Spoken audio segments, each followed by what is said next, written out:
Hey, what's going on, guys? It's MMOHut here, and I'm bringing you something a little bit different. This is, of course, still E3 footage. This is World of Warplanes by Wargaming.net, the same people behind World of Tanks. Now, originally, this footage here was an interview, but our mic kind of broke down on us about the second day of E3, so we didn't really have a decent onboard mic or replacement.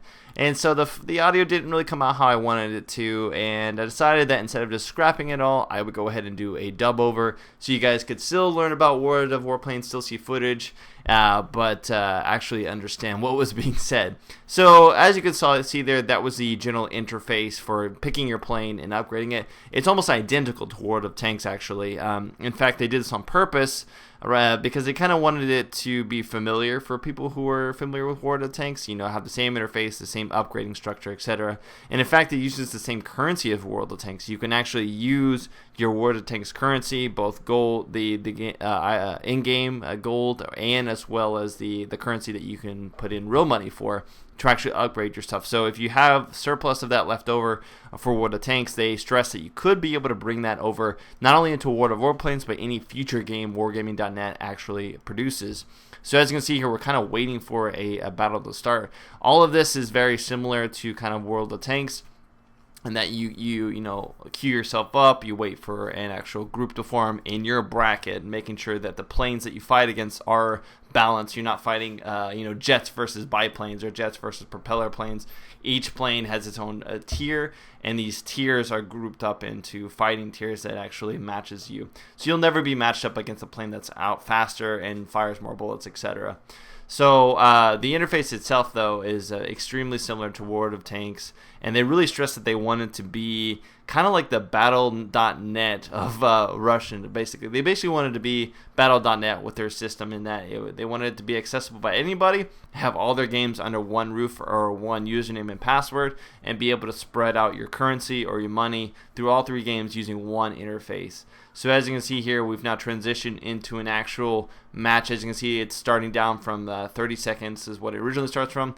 Each team starts on the opposite side of the map, and the maps are actually fairly large. In fact, they actually said that some of these maps would be familiar to people who played World of Tanks, because they're essentially larger versions of an area that people played in their tanks on the ground. So to kind of give it a feeling of persistence, you know, a fight that you take place on the ground can also take place in the air later on if you play World of Planes, and all of this will contribute, you know, of course, towards your unlocking of new stuff. So the general interface right here, this is, of course, beta footage. This was actually the live beta that we were playing on, not internal, and so I was actually playing with people who have been playing since the alpha, much better than me. But this is, of course, still a beta interface. Things can change. General controls were like WASD and your mouse. You use W to kind of accelerate, S to slow down, and A and D to kind of like do your rudders. And then you use your mouse here to actually kind of maneuver. Now, right now I'm using the keyboard, so like up, down, left, right, and that allows me to kind of turn. But you'll see me here in a second. I'll switch over to my mouse, and when you use your mouse, it actually will, as you can see, use an indicator on the screen to kind of allow you to adjust your aim, etc. Now, you do have to actually fire in front of your target because of the fact that they are traveling faster and your bullets are kind of slower, etc. So you have to be kind of in front of them as well.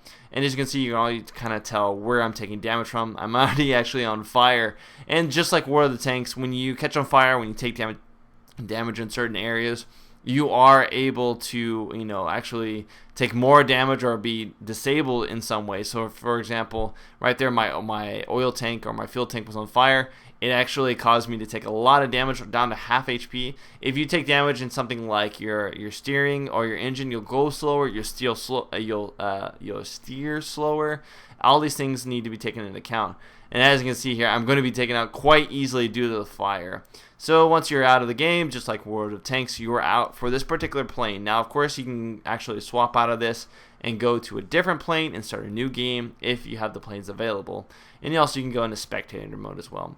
So we're just going to swap back here into an actual different plane and show you a little bit more of the footage that actually took place. So the general interface, as you can see here, you can check out your planes, you can see the upgrades, what their speeds are, what their actual power is, as well as just a general chat interface on the left.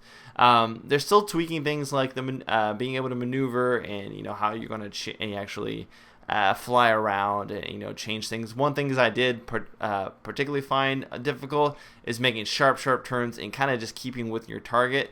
You don't have to hold down W all the time to accelerate. You can actually just let go of it and you'll kind of coast forward at a general speed. But it is good to use W and S to kind of like modulate your speed so that you can kind of get behind someone. Definitely not the easiest thing in the world, and I actually found that using the keyboard, complete keyboard, not mouse, is better for kind of getting behind people, where using mouse is kind of good for making those swift, sudden turns. You might end up using both. Joystick, we don't really know. There is joystick support, but we don't really know how good the joystick controls are. But it's kind of cool because you can see, like in the left-hand corner, a kind of lock-on of the guy that I'm currently going after. There is no actual, vehicle lock-on, but I am able to see exactly where this guy is turning, what direction he's headed, etc. So overall, I have to say that, you know, there aren't very many World War II shooter MMO style games out there. You know, there's a few more coming out. I think one's called Warfighter. So there are definitely a few available, but, you know, World of Warplanes, Wargaming.net really aims to kind of do something different here, you know. And I like the fact that they didn't just take World of Tanks and put planes in it. They messed with the controls. They really changed it so that it feels like a different game, but with a similar kind of UI.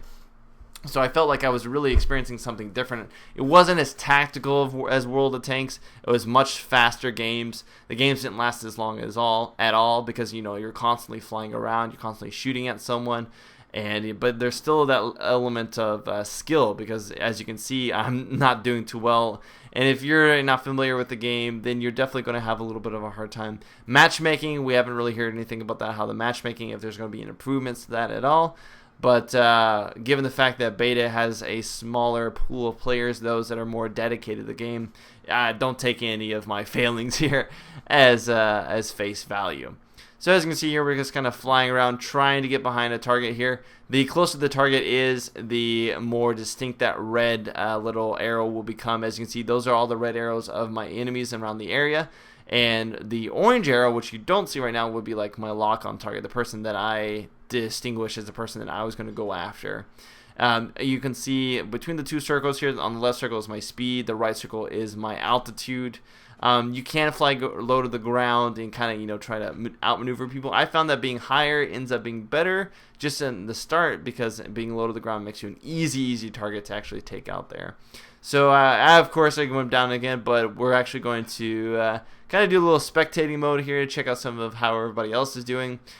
Team size seems to be about the same. You know, you have, in the teens versus teens.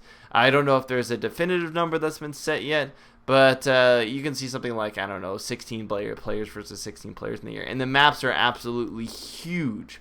Now, one thing is, there are different types of planes. There are bomber planes versus, biplanes, etc. There have been videos showing the bomber planes actually bombing areas on the ground, but it's not actually clear right now as to whether or not those areas will contribute mission points, or there'll be mission-based objectives, like a certain team has to defend outposts essentially from bombers to come in, etc. So it's not clear if that's how some of the mission structures will work out. It was set up for a team deathmatch essentially right now for the closed beta and for this demo. So it's a little bit unclear as to exactly how that would actually go.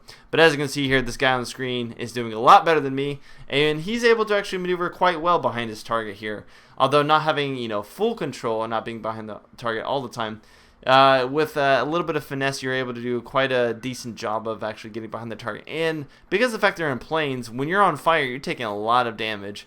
And so if you just get those precious few hits off, what I didn't record, which I should have, when I didn't record my past World of Warplanes actual combat, I ended up getting a few strafer hits on a few targets. Now, I did not actually kill them with those hits, but I did enough damage to actually cause them to be on fire. And once they caught on fire, that was pretty much their doom, and they actually burned out, and I got the kill.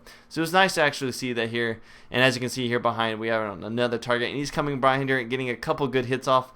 And it only takes, it seems like, 10 to 20 shots. Keep in mind your gun fires extremely fast to actually catch someone on fire. So, it really, it's not kind of like World of Tanks where every shot has to hit. You kind of have this spray where you kind of spray around your target and do the best best job as possible to actually get them. And there are quite a few good players in this game. And so if World of Warplanes, if flying is more of your thing rather than simply driving a tank, then I definitely recommend checking this out or signing up for the closed beta right now. They had over 1 million people sign up.